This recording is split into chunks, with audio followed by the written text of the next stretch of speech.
Hi guys, it's Dr. Julie Greenberg here, and we are going to be talking about a subject that I know interests a lot of people, which is aging gracefully and cultivating healthy skin. As I said, I'm Dr. Julie Greenberg. I'm a licensed naturopathic doctor in California, Oregon, and Washington. I'm also a registered herbalist through the American Herbalist Guild, and I specialize in dermatology through my clinic, the Center for Integrative and Naturopathic Dermatology.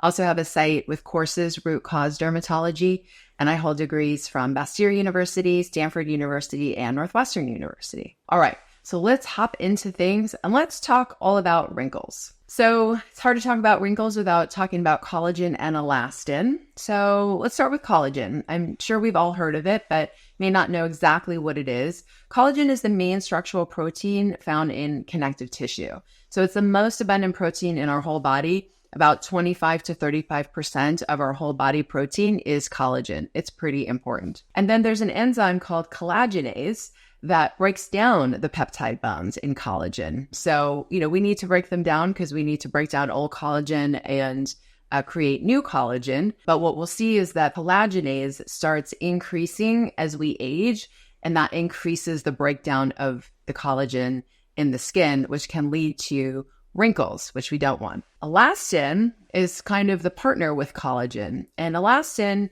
is, as it sounds, these highly elastic bands in connective tissue. And it allows tissue to go back to its original shape after stretching or contracting. So after you smile or frown, that's what, the mouth should snap back. Your eyes, as you smile, they should crinkle. But then when it releases, you should still have those crinkly lines if you have youthful elastin.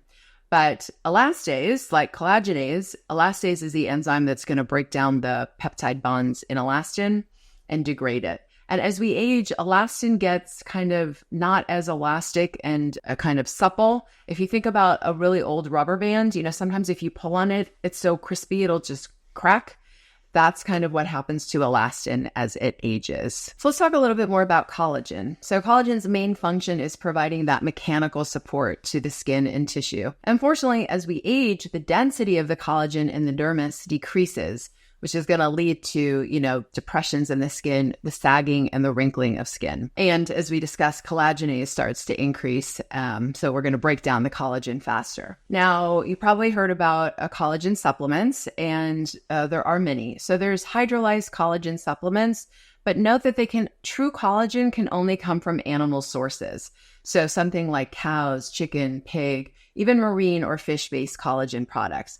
You may hear about vegetarian collagen supplements, but really they're attempting to be collagen building supplements. And they're going to contain vitamins and amino acids that maybe help build collagen, but they're not going to contain any collagen themselves. So just to restate, there are no vegetarian or vegan options for true collagen supplementation that has to come from animal products. Now, there was a really cool meta-analysis and systematic review that was done in 2021 to look at what do we actually get from collagen supplementation? So they reviewed 19 different studies, and between the 19 studies, there were over 1,000 participants. Most of them were women, and they aged anywhere from 20 to 70 years old. And within the different 19 studies, the different studies were independent. So they were using different collagen peptide concentration formulations. Some, came from pig or porcine, other were marine. Some came from chicken or beef, and some were liquid and some were solid, but all of them were collagen supplementation studies. And the meta-analysis showed favorable results of hydrolyzed collagen supplementation compared with placebo in terms of skin hydration, elasticity, and wrinkles. So based on those results, the authors concluded that ingestion of hydrolyzed collagen for 90 days is effective in reducing skin aging as it reduces wrinkles and improves skin elasticity and hydration. And I do like collagen supplementation. I do use it in my practice. And I also let patients know, it might be 3 months or so before we start seeing the benefit, but I do think it's useful. Let's look at the molecular mechanisms of skin aging. Like, how does skin actually age? What causes the skin to age? We know that can happen as we get older, but not at first, right? When we're young and we're growing, we're aging, but the skin is not getting worse. So what are the factors that are going to actually cause skin to age and wrinkle? One thing is oxidative stress. So of course, that's the imbalance between free radicals and the antioxidants that are available We're going to talk about where we can find natural antioxidants, DNA damage and gene mutation. We're going to be talking about sources of that as well. Telomere shortening. So I think everyone knows by now, telomeres is kind of at the end of DNA, kind of like the plastic at the end of a shoelace. We used to think it was junk DNA and served no purpose. We now know that it actually does serve a purpose, and those telomeres get shorter and shorter as we age. We're going to talk about ages appropriately, advanced glycation end products, and just in general, inflammation can age things as well. So let's talk about advanced glycation end products, ages. The technical definition of glycation is spontaneous, non-enzymatic reaction of free reducing sugars with amino groups of proteins, DNA, and lipid. What does that mean? Basically, it's just simply sugars attaching themselves to protein, DNA, or lipid. And they form something called amidori products. And then once you've got an amidori product, it's going to go to an advanced glycation end product. And we know that ages have a lot of detrimental biological effects in the body. It induces reactive oxygen species generation, right? So we talked about that. The imbalance between free radicals like ROSs and antioxidants could lead to aging.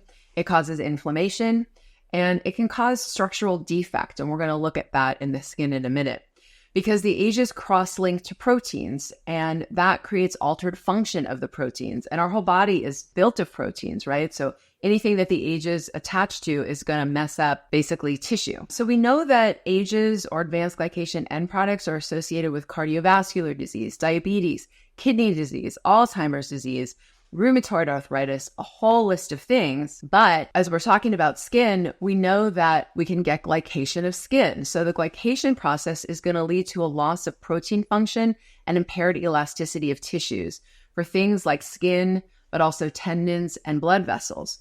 So here we're looking at healthy collagen, right? Youthful skin, healthy collagen.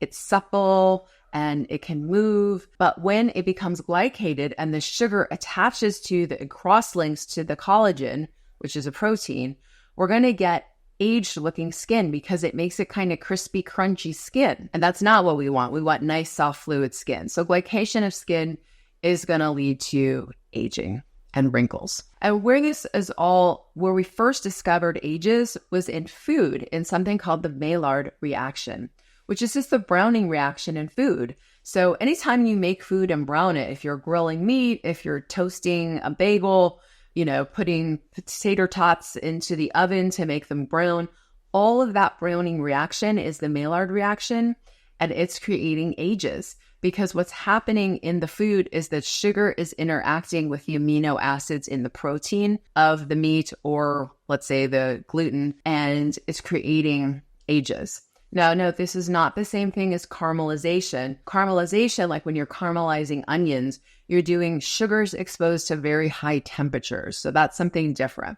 But most of the time when we're cooking our food, we are getting this Maillard reaction and we are creating ages. Now, there's two ways that humans get exposed to glycation. There's exogenous glycation, or outside, and endogenous, or inside. Exogenous glycation will come from the consumption of foods, right? We're taking foods and we're eating them. We're bringing outside in. And we think we absorb up to about 30% of glycated proteins that we eat. UV light is also a trigger for age formation and deposition in sun-exposed skin. And we're going to look at the skin and sun exposure in the next section. Endogenous glycation that occurs inside, often occurs as a result of elevated serum glucose levels in the bloodstream. And that's where we get hemoglobin A1C monitoring from, right? What are we measuring in hemoglobin A1C is how much sugar is glycated onto a red blood cell. And so the higher the hemoglobin A1C, the higher the blood sugar level. And that is, what we use to help determine diabetes, pre-diabetes. Whereas a low hemoglobin A1C means that there's low levels of sugar, and so not a lot is attaching to the red blood cell. But of course, the red blood cell is a protein, so that's what we've been talking about. And so that's happening all the time. Hopefully, we have low blood sugar levels and we have low hemoglobin A1Cs. We know that high blood sugar levels cause all sorts of tissue damage and, glycation. So our diet affects the amount of ages that we have for sure. High sugar diet and eating things like barbecued and fried foods is absolutely going to lead to the accumulation of ages and the acceleration of skin aging. And we've seen this in clinical trials. So there was a study done with mice. They were fed with an advanced glycation end product rich diet for 16 weeks, so for 4 months. And when they tested them, they found a 53% increase in the serum level of the ages in the mice. In humans, we know that dietary age intake correlates with levels in circulation and inflammatory markers, right? This creates reactive oxygen species and inflammation. And studies have shown that strict control of blood sugar for 4 months reduced the production of a glycosylated collagen by 25%. So I tell my patients, one of the biggest enemies of your skin aging is going to be the amount of sugar and also alcohol that you intake, and also the amount of ages that you're eating. So how are we going to limit oxidation and glycation? Because it's going to make us healthier overall, but it's certainly going to make for beautiful skin as well.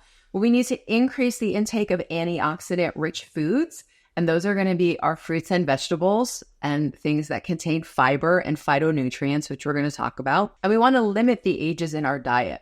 So we're going to be talking about the cooking methods that impact the ages and what it is that you're eating that can impact the ages. So let's start with antioxidant-rich foods. These are foods that are going to be high in things called polyphenols.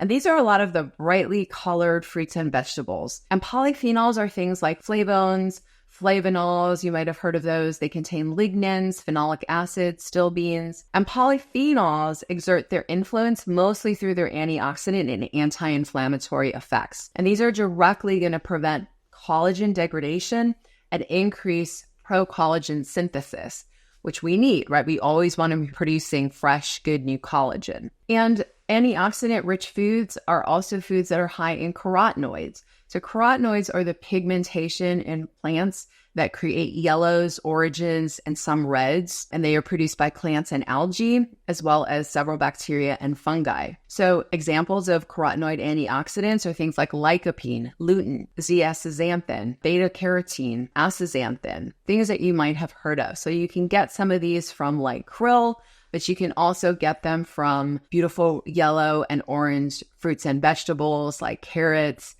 cantaloupes, mangoes, oranges, all fruits and vegetables that have these pigments. And they've demonstrated numerous protective effects against the photoaging process, both in cell cultures, in animal studies, and in human trials. So we have very good evidence for this. And it reduces the expression of something called MMP, matrix metalloproteinases, and matrix metalloproteinases break down the skin and basically cause skin damage. And there was a study in Japan evaluating the dietary habits of 700 people, and it showed that there was a significant correlation between higher intake of yellow vegetables and green vegetables and reduced scores for crow's feet severity. So crow's feet are those, wrinkles that we get around the eyes. And it was speculated that the carotenoid content of their diet at least was contributing to this reduced wrinkle effect. So let's talk about the way that we cook our food, because that's very important as well. And it can either contribute greatly to the formation of ages, or it can help keep them minimal. When we're looking at cooking methods, the types of methods that are going to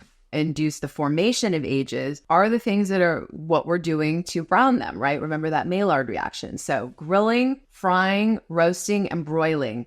All of these are going to encourage that Maillard reaction, are going to increase ages. And with frying, it doesn't matter if it's pan frying, deep frying, or whatever. If you're browning the food, you're creating ages. The methods of cooking that are going to limit age production are a lot of water-based methods. So boiling, poaching, and steaming. If you think about it, any of these water-based methods, they're not browning the food. Now, we've come to really like that taste of the crispy crunchy, and, a little bit might be okay, but really the more that you're browning and creating that kind of crispy crunchiness in your food, the more ages you are producing. And there are inherently different levels of ages in food. So the type of food that you're eating does matter. So what types of foods inherently have higher levels of ages? Well, it's going to be animal-based foods. So things like beef, poultry, pork, and cheese. And of course, cheese is originally, from milk, which is originally from an animal. So animal-based products are going to be naturally and inherently higher in ages. When it comes to animal-based protein, you'll find relatively lower amounts of ages in things like fish, eggs, and lamb. They still are going to contain, ages, but less relatively in fish, eggs, and lambs, so things like beef, cheese, poultry, and pork. Now, the foods that are naturally low in ages are going to be plant-based foods. So we're talking about fruits, vegetables, legumes, and grains. So having a plant-forward diet is going to help naturally reduce ages, reduce inflammation, reduce skin aging. And of course, a high-fat diet is going to promote skin inflammation and skin aging as well. It can delay wound healing. We know that high-fat diets are inflammatory. They promote oxidative stress. They promote inflammation. They reduce protein synthesis, which is not good because collagen is protein. And it can cause actually damage to the matrix remodeling in the protein when it gets rebuilt. So high-fat diet is going to work against you for healthy aging skin. So dietary recommendations to reduce wrinkles. We want to consume foods high in antioxidants like polyphenols and carotenoids. We want to be eating lots and lots of fruits and vegetables, lots and lots of fiber. We want to consume foods that are low in ages, again, fruits and vegetables. And we want to use cooking methods to reduce ages. So that's going to be your water-based methods like boiling, steaming, and poaching. And the old adage of you are what you eat really is true. So we have to pay attention to what we eat. It's one of the top things you can do to help your skin age healthy and naturally and keep you looking great and feeling great, right? Because the skin is a reflection of what's happening inside. Okay, let's turn our attention to the sun, UV rays, and sun protection, because that's going to have a huge impact on how our skin is aging. So let's start with the electromagnetic spectrum, right? This is the spectrum of rays. And when it comes to sun, we tend to kind of focus on the UV or ultraviolet spectrum. And when you're buying sunscreen, that's certainly the spectrum that's being focused on, UVA and UVB and protection, and you're going to get those numbers, right? Like 40 or 50. But there's also the visible spectrum, and that is, what we see. And if you pass a prism, light through a prism and you see the rainbow, red, orange, yellow, green, blue, violet, that's the visible spectrum as well. And the blue light area of the visible spectrum is also relevant for skin health because the blue light spectrum affects things like melasma and post-inflammatory hyperpigmentation, or PIH. So UV protection and sunscreen doesn't affect the blue light. We're going to talk about something that does. And this is also, if you've heard about, like, before you go to bed, blue light blocker sunglasses, things, blue light from screens, keeping you up at night. This is the same spectrum. The blue light from the visible spectrum is what people are talking about. So it can impact our skin and it can also impact our sleep. And we'll be talking about UV radiation. We'll also be talking about that blue light. So this is a very, very famous picture in dermatology. In a live room, you'll ask for ideas. What do you think is happening on this face? We see that the left side of the face, very wrinkled, very aged. But if we go over to the right side of the face, it looks like a different person, 30 years younger. So what is happening here? And the answer is that this individual is a truck driver, and his left side of his face is being presented to the sun, all day, every day that he's driving. And whether it's through a pane of glass in the car or directly on the skin, you're still getting that UV radiation. And you can see just the damage that UV radiation over time has done to his skin on the left side versus the right side. And it's estimated that 80% of facial skin aging is due to ultraviolet light exposure. So this is no joke, right? We've got to pay attention to UV exposure, particularly on the face, when we're looking at skin aging. So what's going on? Well, the ultraviolet radiation induces reactive oxygen species, right? Those free radicals that we talked about. And that's going to upregulate the matrix metalloproteinases, the MMPs, which we talked about, and that will increase the dermal collagen breakdown. The ROS generation is going to inhibit collagen production. It's going to increase pro-inflammatory cytokine formation, so things like IL-1, IL-6, IL-8, TNF-alpha, NF-kappa beta, which then will further increase reactive oxygen species secretion, so it's kind of a cycle of creating free radicals. It will increase the production of elastase, and remember, we don't want that. Elastase breaks down the elastin in skin. And it will trigger abnormal production of elastin. So none of those things are good. And when we look at radiation, of UV radiation, what is happening is it's damaging the DNA. So the first thing is there's an incoming ultraviolet photon, and it hits the DNA and skin and breaks it and damages the DNA. And then when we have a lot of DNA damage happening all the time, the body is supposed to repair the DNA damage and then no harm, no foul. But the UV radiation inhibits and depletes cellular ATP, adenosine triphosphate, which is the energy unit of the cell. And by doing that, the cell can't repair the broken DNA. And thirdly, it's going to suppress cutaneous anti-tumor immunity. And that's how basically the sun can drive skin cancers, is through this 1, 2, 3, DNA damage and depleting cellular ATP and inhibiting DNA repair and suppressing natural cutaneous anti-tumor immunity. So there's something called nicotinamide or niacinamide. I'm sure everyone's heard of niacin, which is just vitamin B3. Nicotinamide, niacinamide is the same thing. It's a version of niacin. So when you look here, you can see niacin has the OH, the hydroxyl group, and nicotinamide or niacinamide has an amide group instead, the NH2. And it's kind of a more tolerated form of niacin. But supplementation with nicotinamide or niacinamide has been shown to prevent that ATP depletion within a cell and enhance DNA repair and reduces the level of immunosuppression from the UV radiation. So it doesn't stop the DNA damage, right? Only a physical barrier or sunscreen is going to stop the initial assault by UV radiation. But the niacinamide can prevent the next two steps, the depletion of cellular ATP, which prohibits the DNA repair. So it allows the skin to repair itself, and then it reduces the level of immunosuppression. And high-dose niacin supplementation causes a lot of flushing in people, but we don't see that with a niacinamide. So it seems to be safe to supplement with niacinamide. And there was a very famous study done in dermatology called the OnTrack study, oral nicotinamide to reduce actinic cancer. Remember, nicotinamide, niacinamide is the same thing. So this study was a multi-center, double-blind, randomized, placebo-controlled phase 3 trial. There were 386 individuals involved in it, and they were randomized to either receive 500 milligrams of nicotinamide twice a day or a placebo twice a day for 12 months. And in order to be enrolled in the study, they had to have at least 2 non-melanoma skin cancers in the past 12 months. And a non-melanoma skin cancer is like a basal cell carcinoma or a squamous cell carcinoma. And what they found was that this supplementation with niacinamide really helped. Overall, there were 23% fewer non-melanoma skin cancers in the niacinamide group versus the placebo through the 1-year period. And remember, these are people who are prone to getting them. So in particular, there were 20% fewer basal cell carcinomas and 30% fewer squamous cell carcinomas. But protection is not maintained after supplementation with niacinamide is discontinued. And that's because niacinamide, like niacin, vitamin B3, is a water-soluble vitamin, which means that we can't store it. And so if you're not taking it, then you can't retain the benefits. So ongoing consumption of niacinamide, 500 milligrams twice a day is required. There's also plants that can be helpful. So Polypodium leucotomus is a fern native to South America. It's high in phenolic compounds like caffeic acid and ferulic acid and, high in antioxidants.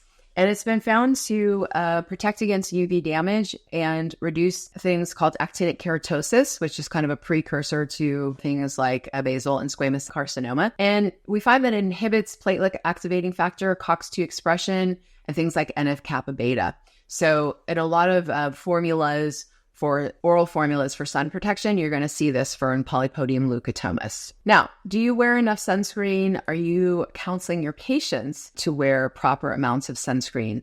Most of us don't. So how many ounces do you think it should take to cover the entire body in sunscreen? Think about, how many teaspoons? Maybe that's a better ask. Well, the answer is 9 teaspoons to cover your whole body, which is way more than most of us are applying, right? It's a full ounce.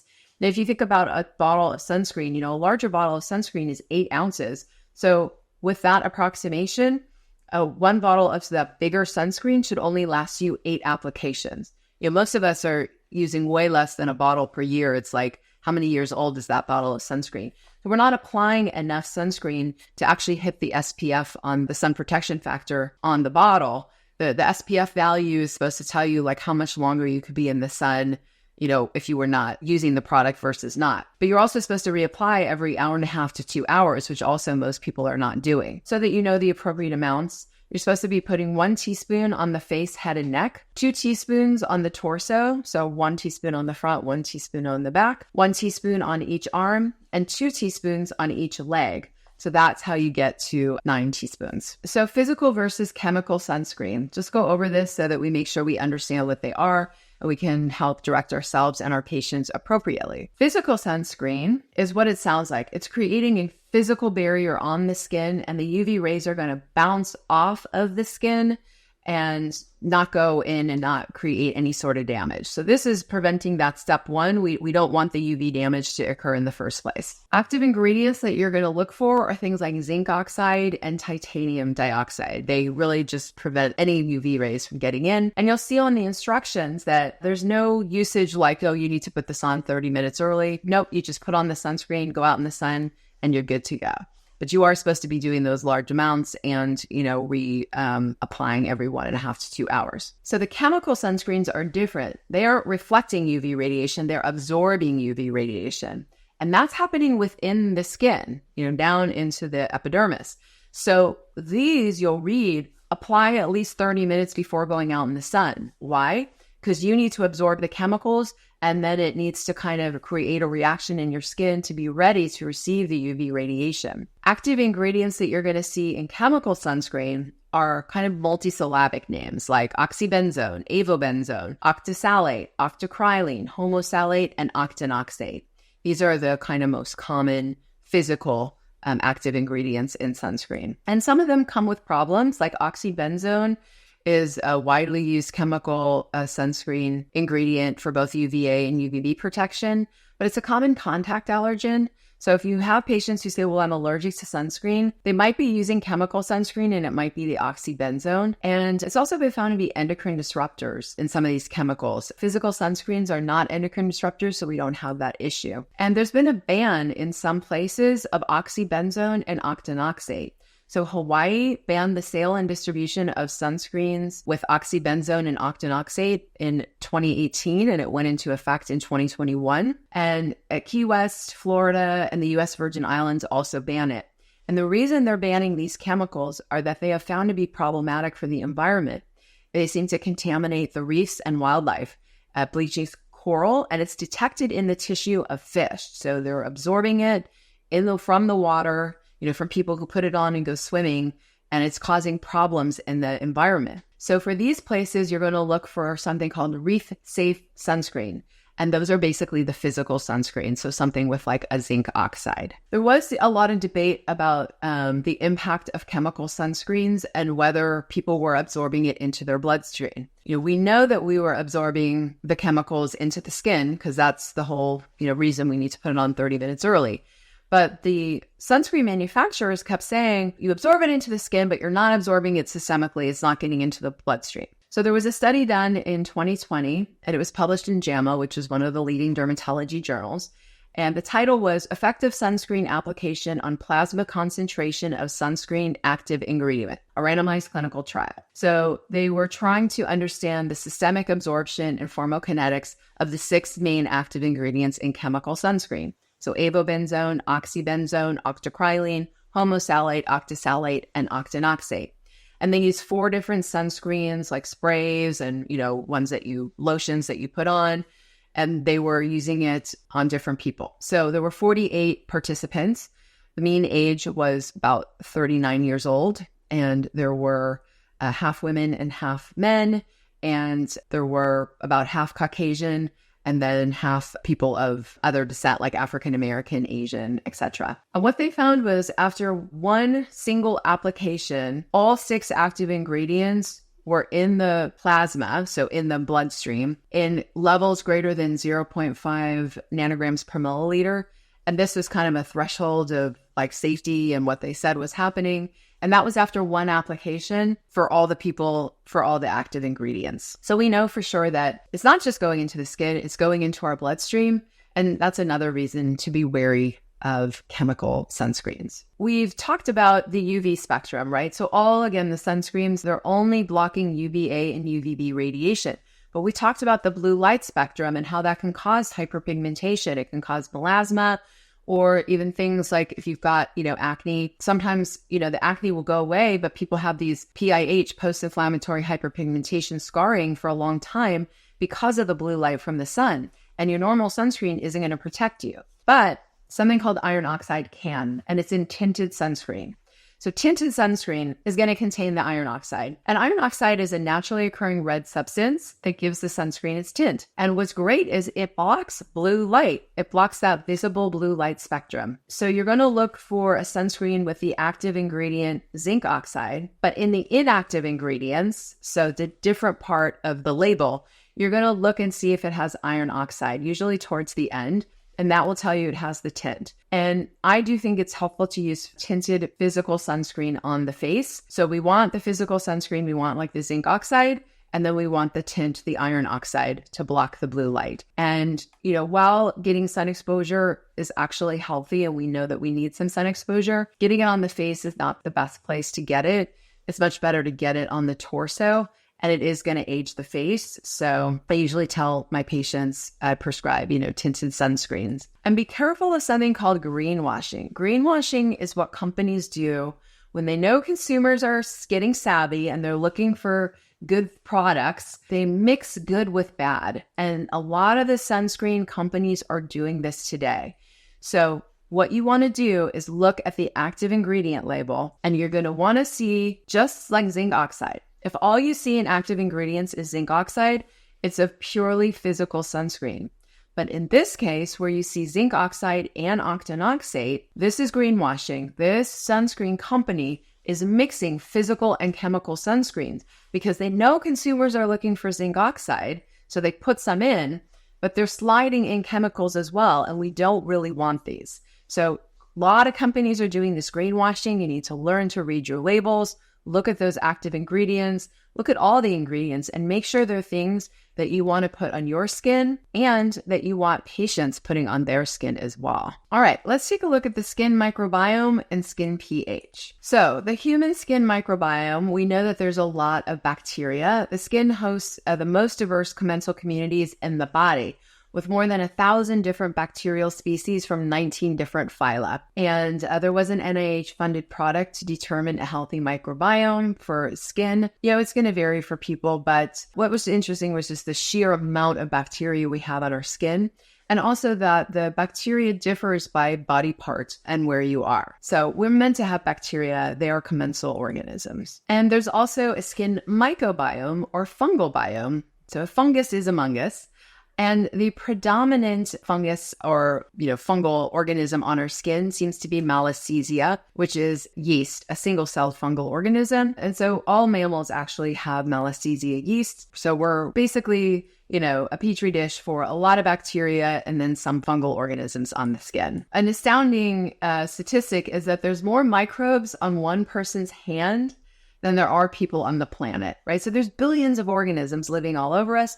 And this is how we've co-evolved. So we're not trying to kill them off. Obviously we know when we have skin infections, that's where the skin microbiome has gone off, but it's totally normal to have just billions of organisms living on us. So something important that we need to think about for skin is the pH of skin, right? And let's just review our memories. The pH is a scale from acidity to alkaline or basic, and it ranges from 0 to 14. And things that are very acidic are things like acids. So battery acid, stomach acid, lemon juice, vinegars. Things that are neutral are right in the middle at about 7. So water is neutral, milk and blood are kind of in the neutral zone. And things that are alkaline or basic, a lot of cleaning things. So soap, baking soda, bleach, ammonia, drain cleaner. These are all very alkaline or basic. And when it comes to the body, we operate at a different pH depending on where you're at. So we talked about the blood is neutral, the stomach acid is very acidic. When it comes to skin, most people are surprised when I ask patients, where do you think the skin pH is? People tend to go for neutral. That feels safe. But it's actually acidic. So healthy pH of skin should be down around 4 to 5.5. And we want acidic skin because that is how we have evolved to operate. And that's where we're sustaining the healthy microbial populations on our skin. And we have things on our skin called antimicrobial peptides like dermcidin and defensin. And they're there to protect us against the unwanted microbes. And they're only really active at this acidic pH. So thinking about the pH of skin is very important for skin health. It is also very important when we're thinking about wrinkles. Because as it turns out, the proper acidic pH means fewer wrinkles on our skin. They've done studies. This was one study done, 300 volunteers from Korea, Vietnam, and Singapore. What the study found was that wrinkle formation significantly decreased as the skin pH became more acidic. So again, we want acidic skin for healthy skin and also for anti-aging. Now, unfortunately, what kind of happens as we age, we got things working against us. So we learn collagenase increases, elastase increases. So we're breaking down collagen and elastin as a faster rate. Well, unfortunately, our skin pH also tends to rise as we get older. And remember, rising is bad, right? That's going to be more alkaline or more basic. So in the aging process, skin pH tends to rise to be more 5.5 to 6. Instead of that 4 to 5.5. And the rise of the pH is a main driver for epidermal barrier skin damage, leading to problems. So we know as people age, they get increased in skin infections, reduced resistance against mechanical stress, right? So the skin is thinner and usually our skin doesn't tear, but old people's skin can rip and tear pretty easily and they can bleed, reduce wound healing ability, and increase wrinkles. So we really want to pay attention to this pH. Let's look at kind of our routines, our skincare routines in Western society, and how are we supporting our skin? Well, the first thing is, we're washing with soap a lot. And, certainly in the COVID years, we were going crazy with soap and water. And I can't tell you the increase in hand eczema that happened. But it's part of hygiene is to wash with soap and water. But as we said earlier, soap and cleansing products tend to be more alkaline. Here's a list of the pH of some popular soaps. At best it's neutral and at worst it's very alkaline up in the, 10, 11, and 12s. And water, as we talked about, is neutral. So even just washing with water can cause a rise in skin pH that can take up to 6 hours to normalize. So what are we going to do? There are very good reasons to wash with soap. We use the bathroom. We've handled raw meat. We've washed, we've changed the baby's diapers. We've been out and about touching door handles. COVID, all of these things, we do need to use soap. So what are we going to do? First, we want to use gentle and natural soaps, and we'll talk about what those ingredients are going to look like in a bit. We also don't need to overwash, right? You don't need to freak out and wash your hands, on the hour, every hour. And as far as washing healthy skin, you don't even need to soap yourself from head to toe every day. You can soap what we call pits and palms, right? So things like the axilla, the armpits, the groin, and then, of course, soles of your feet and the palms of your hands. But then after we're done washing with more gentle natural soaps, we want to re-acidify the skin. And there are some fabulous natural products out there that can help us do this. Aloe vera gel. Sure, when you were little, if you got a sunburn, what did your grandmother and your mother tell you to do? Go put some aloe vera on it. Aloe vera gel, pure aloe vera gel is a really lovely product. And we can see it's got an acidic pH from like 3.5 to 4.6. The pure aloe vera gel should be very kind of white and kind of watery, milky looking. It's not like the green gloopy stuff that you could get from some drugstores. So we want natural aloe vera gel. Hydrosols are another great option. They're acidic in the 4 to 5 zone. Hydrosols are a kind of byproduct of the essential oil making process. So let's take lavender. How do we make lavender essential oil? We take hundreds of pounds of lavender plant and put it in a copper distiller with water. You heat that up, and then the water and the volatile oils are going to evaporate, and they will go over a condenser and a cooler, and they'll collect in another vessel. The very top layers are going to be the essential oils, and then lower down, we're going to get the hydrosols, and I'll show you a graph of that. And then apple cider vinegar. Vinegar, of course, is naturally acidic.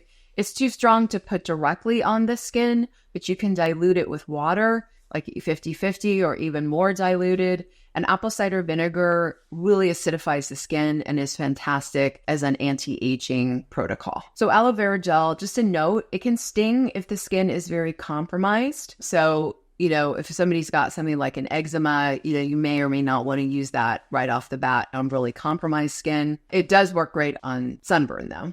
As we talked about, it should be whitish and watery, not gloopy and green. Don't use in somebody who has a latex allergy. Aloe vera gel is in the latex family. Is also used internally in gut healing formulas. A note of caution, not the latex. Never give or take latex which is a part of the aloe internally because it can cause explosive diarrhea. Nobody wants that. But there's just really great evidence for use of aloe vera gel. It inhibits the levels of TNF alpha and cytokines IL-8 and IL-12, inhibits reactive oxygen species production and a JAK-STAT signaling pathway. It has wound healing capabilities, and it has antimicrobial activity, including against bacteria like Staph aureus. And Staph aureus can create skin infections. And if you watch my eczema video, you'll learn all about Staph aureus and how it relates to eczema. So you can look for that on the Rupa channel. Hydrosols, as we started talking about, it's part of the essential oil making process. So we can see here is where you put like the lavender with the water, you heat it up, and then it starts cooling and condensing. And then in the final collecting, the top floating level is going to be the essential oils. And those are very highly concentrated products, and you never want to use those directly on the skin. What we're talking about are the hydrosols, which is going to be at the bottom. And it's almost, you can think of it like a tea. It's really a water-based infusion of the plants. And so whether it's like lavender hydrosol or rosemary hydrosol or whatever kind of hydrosol, they're very gentle. They can be used on kids and infants. Peppermint hydrosol is cooling. It's good for itch. Rosemary hydrosol is antimicrobial. All the hydrosols are great because of, their acidic nature, and they make great toners and can really help with the beauty aspect and helping to maintain really healthy, beautiful skin. They can be a little bit on the pricier side, but when we're talking about, maintaining healthy skin, it's cheaper certainly than, some of the alternatives out there. Tea is actually the most popular drink in the world. It outranks coffee. It can be really helpful in skin. It's also acidic. It's antimicrobial. There's antioxidants in it. So you can use true tea, so being like green, black, or oolong tea, or more herbal teas, which aren't true teas, but like chamomile. People who drink tea, I have them, wipe their face with it, or, you can spray it on. Tea is really great product for healthy anti-aging skin. Apple cider vinegar, it's also antimicrobial. So it's great against malassezia overgrowth. We didn't talk about it in this one, but you'll see it in some of the other talks. Can lead to things like dandruff and seborrheic dermatitis. It works well against Staph aureus, again, a huge problem for eczema patients. It can help take away itch. It can also burn a lot if skin is compromised. You're going to really need to dilute it. Some people don't like the smell. That's really, I think, the biggest downside of using apple cider vinegar is people don't like the smell. Again, you can go for other options like hydrosols or tea, and you're going to want to dilute it for sure. And you can add it to bath water like for babies, or, you can use it in the shower as a rinse. It's just really great. I mean, apple cider vinegar has a lot of uses, but I think people don't think about it topically. And it's great for re-acidifying skin and anti-aging purposes. In terms of its antimicrobial activity, it's quite powerful. So there was a study done to look at its antimicrobial activity of apple cider vinegar against E. coli, Staph aureus, and Candida albicans. And what they found is different dilutions, but it was very effective in fighting all three of these organisms. And also it downregulates inflammatory cytokines like TNF alpha and IL-6. So apple cider vinegar is a great addition to topical plans. Again, if your patient doesn't mind the smell, and if it's not too stingy. Colloidal silver is another topical option for antimicrobial on the skin.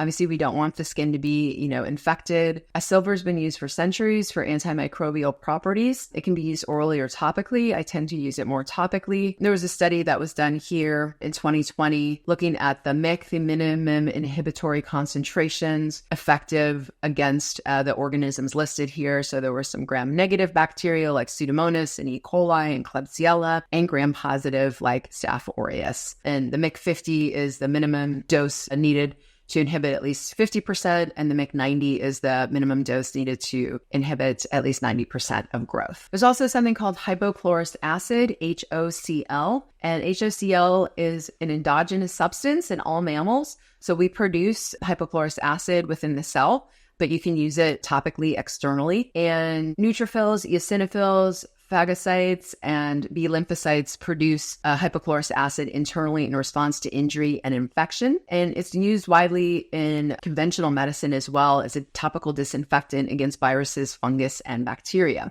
So there's many hypochlorous acid products that you can use on skin for wounds, but also it's acid, it's acidic. So you could use it for anti-aging purposes as well. All right, let's talk about moisturizers now, because of course, moisturizing the skin is going to be really important, maintaining healthy skin and beautiful skin. So what is lotion fundamentally? Well, it's a mixture of oil and water. And I think we all learned in, science grade school, what happens when you try to mix oil and water? Well, they don't mix, right? They kind of float separately. So how are companies getting oil and water to mix and form these like creamy lotions and moisturizers? Well, they are adding chemicals called emulsifiers, and emulsifiers will smash together the oil and water at the molecular level and keep them there. But now that we have water in a product and something that's going to be like, shelf stable, we need to have preservatives, because once you have water in a product, you're going to have microbial overgrowth. So the components of lotion, there's going to be 4 main components. We've got the oil, the water, the preservative, and the emulsifier. The oil that's used by most companies when you buy things at the drugstore, even at the makeup counter, they're using something that was originally from the petroleum industry, and it's called petrolatum, petroleum oil, or mineral oil. These are basically the same things. It's a cheap way for these companies to get oil, but it is a byproduct of the gasoline industry, so not that great for you. Water, of course, we can access water, but the preservatives and the emulsifiers. So we went through the reasons for them, right? The emulsifier is going to smash the oil and water together, and the preservative is going to keep microbes out now that we have water in the product. But emulsifiers and preservatives, these are the chemicals that are endocrine disruptors. These are the products we're trying to get out of our personal care supplies to make us healthier. So we don't want preservatives and emulsifiers. Well, what are we going to do, right? We want to moisturize the skin. For me, I always separate my oil and water-based products for myself and for my patients. So this eliminates the need for both preservatives and emulsifiers. What do I mean? So water-based products, we went through many of them, things like Hydrosols, Aloe Vera gel, apple cider vinegar, tea. That stuff isn't going to need preservatives and chemicals. So that we're going to apply the water-based products first. And then we just use oil-based products. So the oils that I use, I don't like to use the petroleum-based ones. I like to use natural plant-based ones. Is something like jojoba oil, coconut oils, shea butter. I use either body butters that doesn't contain any water, so doesn't need emulsifiers and preservatives, or just, plain oil and serums. I really like serums for the face. So these plant-based oils with maybe some essential oils. There's also body oils that you can use.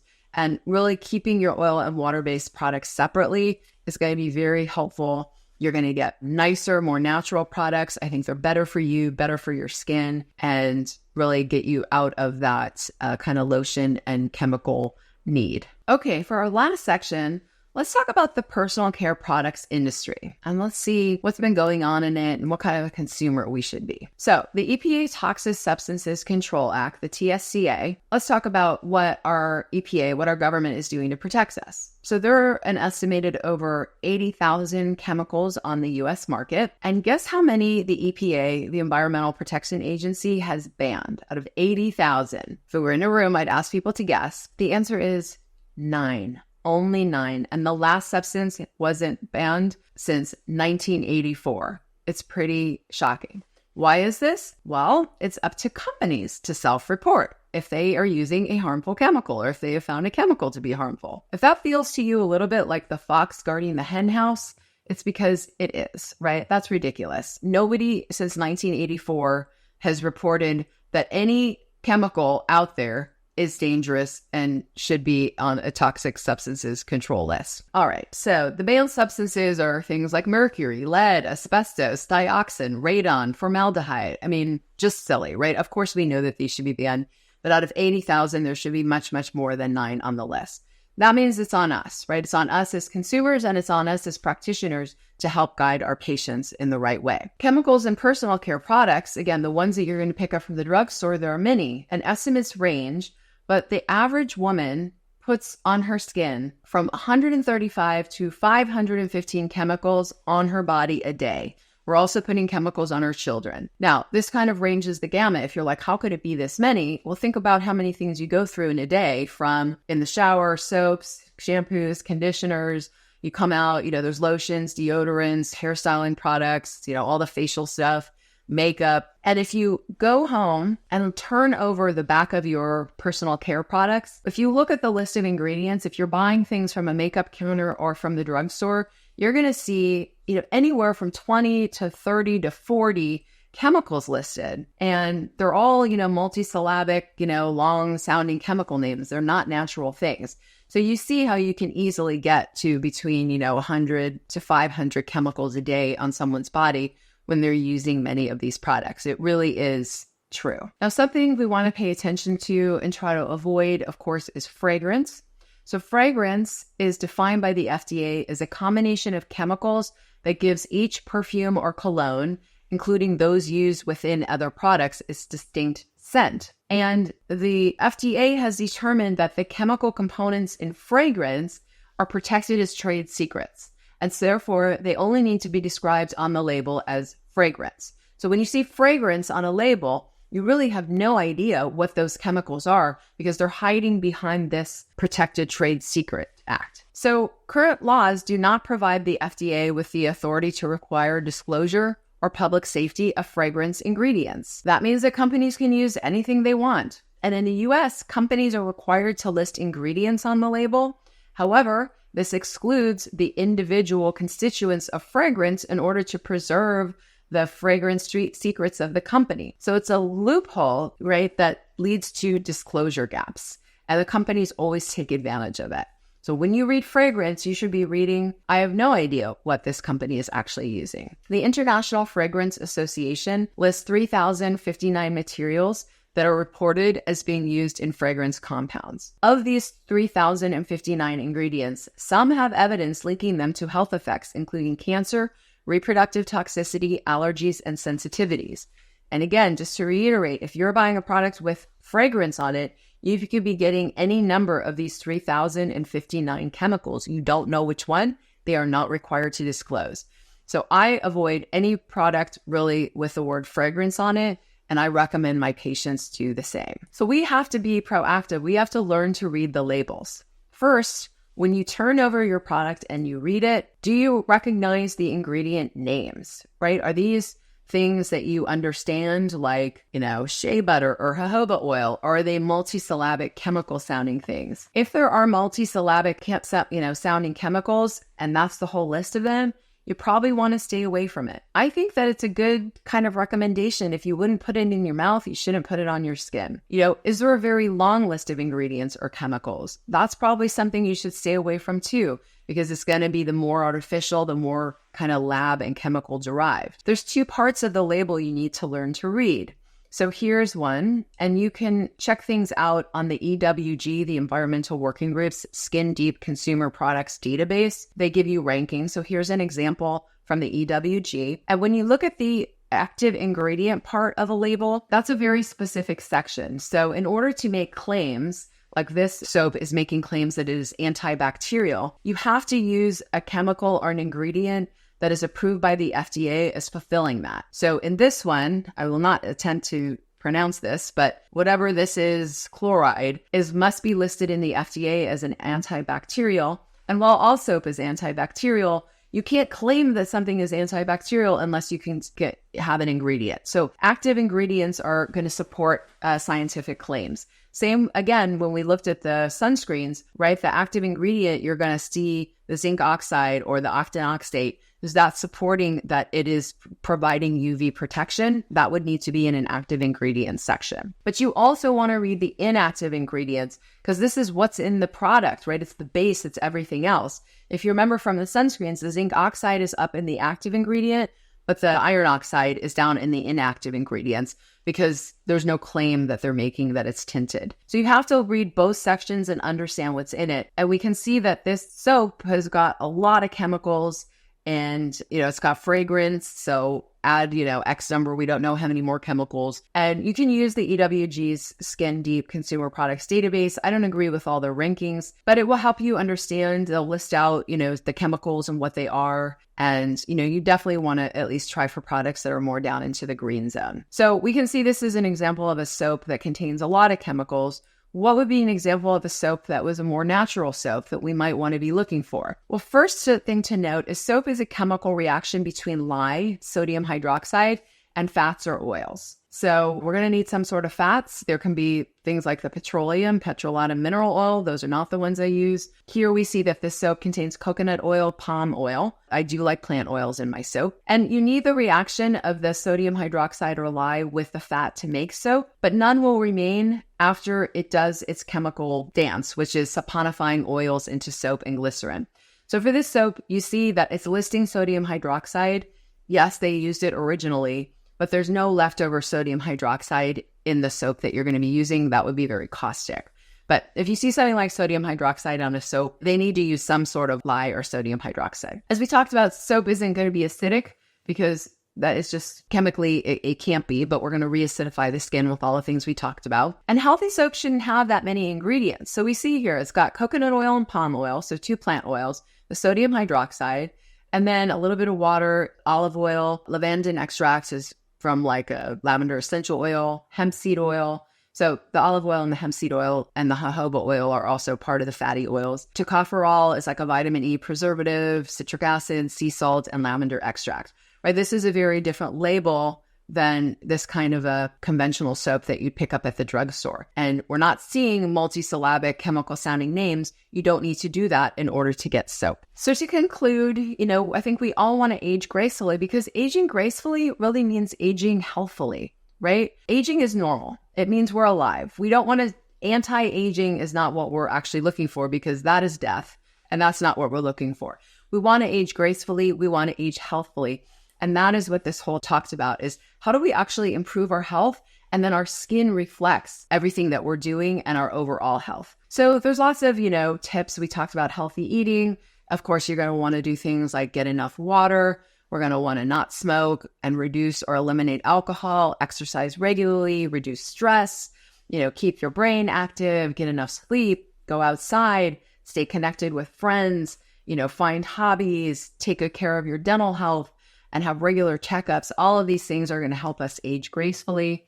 But hopefully you got some good specific information from this on how we can keep our skin looking gorgeous and beautiful well into our later years. It really is a reflection of what's going on inside.